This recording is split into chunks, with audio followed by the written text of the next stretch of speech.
Hi, Annette Lang here. Welcome to the LangShow. I am at the St. Lawrence Church by Maple Lake in northwest Minnesota. I'm here at my mother-in-law's cabin with my husband and his two brothers and tons of family and cousins, and it's really fun. So today's theme, considering we're embedded with family, is we're all exactly the same in our own way. So let me tell you what I mean by that. We were driving around and my husband got frustrated at one of his brothers. And so we're like, well, why doesn't he see it this way? Why doesn't he understand me? And we just started talking. And I said, but why don't you see it from his side? Or like, just because you don't agree, like, why do you think you're right? Like, why can't he be right? And so I just sort of blurted out. I was like, listen, honey, we're all exactly the same in our own way. So then we started laughing about the irony of that statement. We're all exactly the same in our own way. And so the ability to, first of all, accept the fact that not everybody's thinking the same way, and then what do you do about it to get along when you're in close quarters for a few days? And I was thinking about that with my clients, where once in a while, working as a personal trainer, I get frustrated with people's comments because my job is not to, sort of give my opinion sometimes. I just have to let people vent.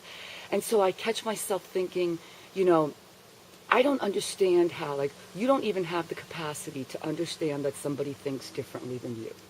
And then I caught myself later in the day asking myself, well, wait a minute. Here I am saying that this person doesn't have the capacity to think that somebody might even think differently than they do, because I try to be really good at that. But then wasn't I doing the same thing?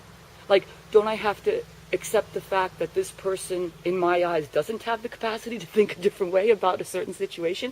So it's like I'm always catching myself trying to be better at sort of evaluating and catching myself with my comments or perhaps judgments about what people are doing, and to check myself. So I think that's important when we spend time with family, maybe some of whom we have not seen often, and sometimes we get frustrated, and just to always think like, can I let this slide? Is this okay? Can I even make fun of it a little bit?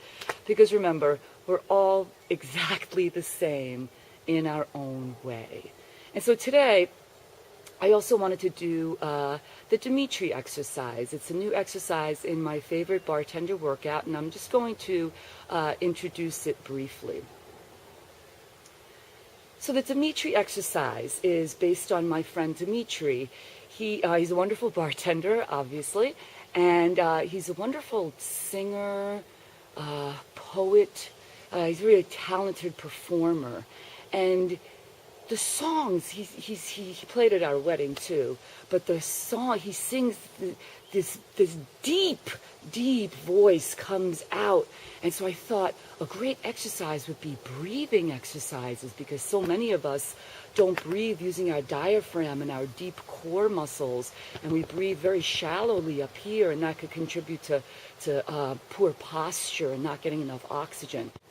So the Dimitri exercise. You put one hand on your chest and one hand on your belly. Breathe in through your nose, exhale through your mouth. I like to cue people to almost exhale forcefully so that you can feel what's supposed to happen. You should feel your belly inflating gently as you breathe in. Exhale. Should feel your belly pulling in again. You shouldn't feel or see this.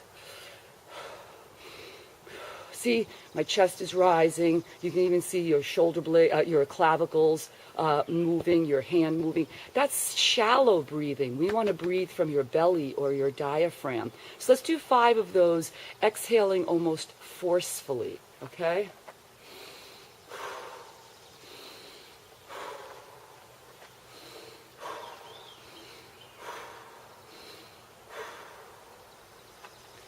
That is a great exercise in and of itself. Just diaphragmatic breathing to get some oxygen in and out of your lungs, which is also really important. Then you could use that same idea or that same technique when you're doing exercises like plyometrics or even heavy weightlifting. So if I'm going to do 10 jump squats, for example, from either the Mary or Jamie exercise, you could use that forceful breathing. So right before I start coming up, I'm going to deliberately, forcefully exhale. So it looks like this. Let's do 5.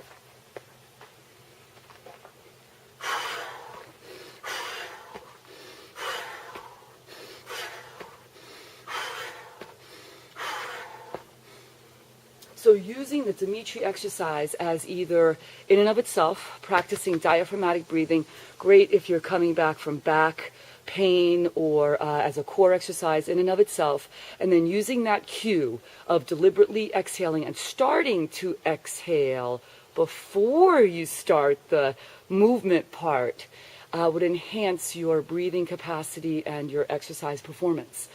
So again, today's theme is we are all exactly the same in our own way. Happy 4th of July weekend. Thanks a lot. This is the Lang Show. I'll see you next time back in New York.